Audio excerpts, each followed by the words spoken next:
बिस्मिल्लाहिर्रहमानिर्रहीम। अस्सलाम वालेकुम। YT उर्दू में खुश आमदीद। मैं हूं अजहर इकबाल बंगश।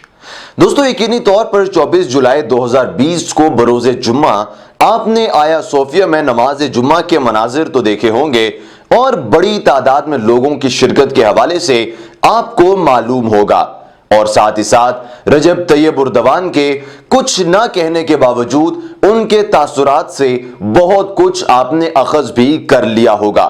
दोस्तों, तुर्कों की बहुत कदीम रिवायत है कि वो अपने मुस्तकबिल के बारे में मौजूदा हाल ही में कुछ ऐसे निशानात छोड़े जाते हैं जिस पर अगला बंदा सोचने पर मजबूर हो जाता है, जैसे कि नमाज जुमा के खुतबे के दौरान तलवार थामना और भी बहुत कुछ। दोस्तों, एकदम से तुर्की जो कि एक सेकुलर स्टेट थी उसका इस्लाम की तरफ वापस लौट आना और वो गिरजाघर जिसके सामने सऊदी फरमारवा का कत्ल किया गया था उसको ना सिर्फ मस्जिद में कन्वर्ट कर देना बल्कि मस्जिद में नमाज जुम्मा के दौरान रजब तैयब उर्दवान का ये कहना कि अब आया सोफिया के बाद उनकी अगली मंजिल बैतुल मक़दस है, बहुत सारे सवालात छोड़ देती है। तो आज की इस वीडियो में मैं आपको असल मुहर्रिकात और वजूहात बताऊंगा कि रजब तैयब उर्दवान क्या कहना चाह रहे थे और नमाज जुम्मा के इज्तिमा से हमें किन बातों की तरफ निशानदही होती है।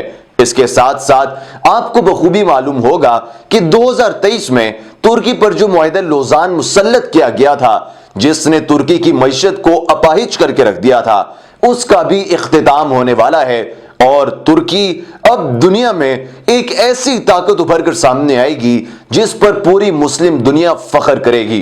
ऐसे कौन से इकदाम होने जा रहे हैं? रजब तैयब उर्दवान ने जो इंदिया दिया है, जो उनके चेहरे के तासुरात थे, उससे क्या चीज साबित होती है और नमाज जुम्मा के खुतबे के दौरान हाथ में तलवार थामने के क्या मकासद हो सकते हैं और दुनिया को इसका क्या पैगाम देना है, इस सब के हवाले से हम आज की इस वीडियो में आपको बताएंगे। लेकिन वीडियो का आगाज करने से पहले आप हमारे चैनल YT उर्दू को जरूर सब्सक्राइब कीजिए और साथ मौजूद घंटी की अलामत को भी दबा दीजिए ताकि आपको हमारी तमाम तरह अपडेट्स बर वक्त मिलती रहें और आप हमारे कंटेंट से ऐसे ही मुस्तफीद होते रहें। तो चलिए दोस्तों, वीडियो का बाकायदा आगाज करते हैं। नाजरीन, सबसे पहले हम आपको बताते चलें कि तुर्क शहर इस्तांबुल में 86 बरस बाद तारीखी और आलमी सकाफती अहमियत की हामिल आया सोफिया मस्जिद नमाज जुम्मा के लिए खोली गई। इस मौके पर तुर्की के मजहबी उमूर के वजीर प्रोफेसर डॉक्टर अली एरबाश ने हाथ में तलवार थाम कर खुतबे जुम्मा दिया तो दुनिया भर में ये रूह परवर मनाजर देखने वालों पर जलाल और लर्जा तारी हो गया।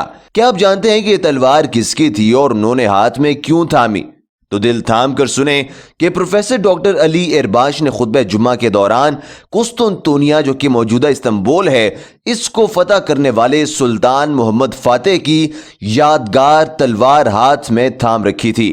वैसे तो तलवार हाथ में थाम कर खुतबा देना खिलाफत उस्मानिया के दौर की एक रिवायत है और फतह की अलामत समझी जाती है, लेकिन उन्होंने उल्टे हाथ में तलवार पकड़ी जो एक तरफ तो दुश्मनों के दिलों पर हैबत तारी करने और दूसरी तरफ इत्तेहादियों के लिए तकवीयत और एतमाद का पैगाम है। अब ये अलामती इशारा किस जानिब कदम बढ़ाता है, इसके बारे में उर्दवान ने अपने खिताब में वाजे कर दिया था। रजब तैयब उर्दवान ने इसी मौके पर ऐलान किया कि आया सोफिया के बाद उनकी अगली मंजिल मस्जिद अक्सा है जिसे वो आजाद करवाएंगे। इस बारे में इस्राएली मीडिया कहता है कि इस बयान को तुर्की की वजारत मजहबी उमूर भी बार बार फैला रहे हैं और पैगाम दिया जा रहा है कि इसराइल के खिलाफ तमाम आलम इस्लाम के ममालिक को मुत्तहिद होना होगा। नाजरीन, इसराइल यकीनन इस्लामी इत्तेहाद से खौफजदा है और इसमें कोई शक नहीं कि तुर्की में इसराइल मुखालिफ जज्बात तेजी से उभर रहे हैं। चंद साल कबल की बात की जाए तो तुर्की के साथ इसराइल के ताल्लुकात ईरान के मुकाबले में बेहतर तस्वुर किए जाते थे। इन ताल्लुकात में उस वक्त दरार आई जब 2009 में गजा में लड़ाई हुई। इसके बाद दोनों ममालिक बहरी बीड़े की वजह से ताल्लुकात में नहीं रहे।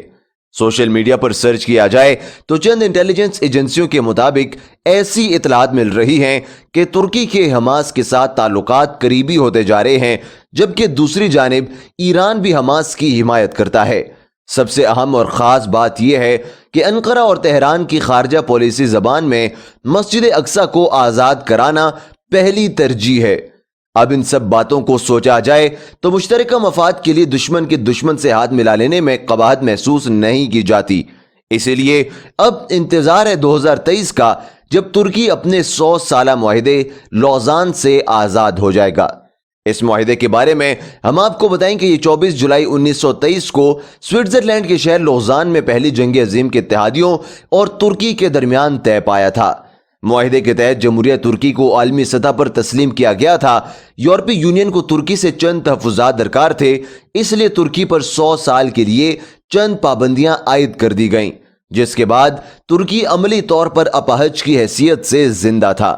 لیکن مفلوج ہونے کے باوجود ترکی نے گزشتہ چند سالوں میں بہت زیادہ ترقی کی ہے۔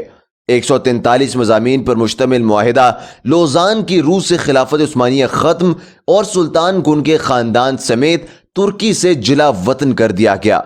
اس کے علاوہ خلافت کی تمام مملوکات ضبط کر لی گئیں، اور اسلام کے حوالے سے اہم یہ ہے کہ ترکی کو ایک سیکولر سٹیٹ قرار دیتے ہوئے دین اسلام اور خلافت سے اس کے تعلق پر قدغن لگا دی گئی۔ اقتصادی پابندیوں میں ترکی پیٹرول کے لیے نہ اپنی سرزمین پر اور نہ ہی کہیں اور ڈرلنگ کر سکے گا، اور اپنی ضروریات کا سارا پیٹرول امپورٹ کرنے کا پابند ہوگا۔ مشہور باسفورس عالمی سمندر شمار ہوگا، اور ترکی یہاں سے گزرنے والے کسی بحری جہاز سے کسی قسم کا کوئی ٹیکس وصول نہیں کر سکے گا۔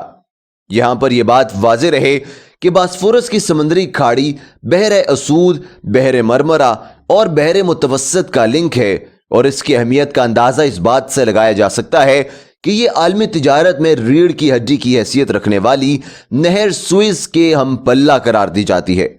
اب چونکہ انتہائی کم عرصہ رہ گیا ہے اور ترکی سے ان پابندیوں کی زنجیریں توڑ دی جائیں گی، تو اس کا اگلا لائحہ عمل کیا ہوگا؟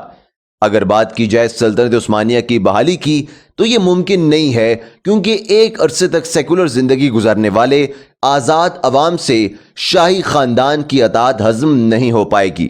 ہاں، البتہ یہ ہو سکتا ہے کہ رجب طیب اردوان سلطنت عثمانیہ کے دور کی خاص روایات کو دوبارہ سے اجاگر کر دیں، جیسے ابتدا میں انہوں نے تلوار ہاتھ میں لے کر خطبہ دینے کی روایت کو زندہ کیا ہے، جو ترکی کی جامع مسجد احمد سلطان کے علاوہ ہر جگہ سے ختم ہو چکی تھی۔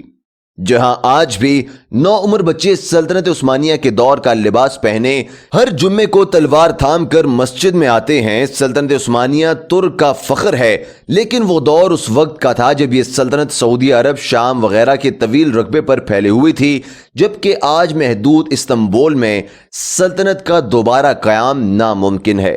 لیکن ہاں، 2023 میں معاہدے کے اختتام پر ترکی دنیا کے 10 سب سے بڑی معیشتوں میں شامل ہونا ضرور چاہے گا، اور یہ وقت کا تقاضا ہے۔ ترکی کا اگلا معاشی ہدف فی کس سالانہ آمدنی $25,000 تک لے کر جانا اور مجموعی قومی پیداوار $2.6 ٹریلین تک لے جانا ہے۔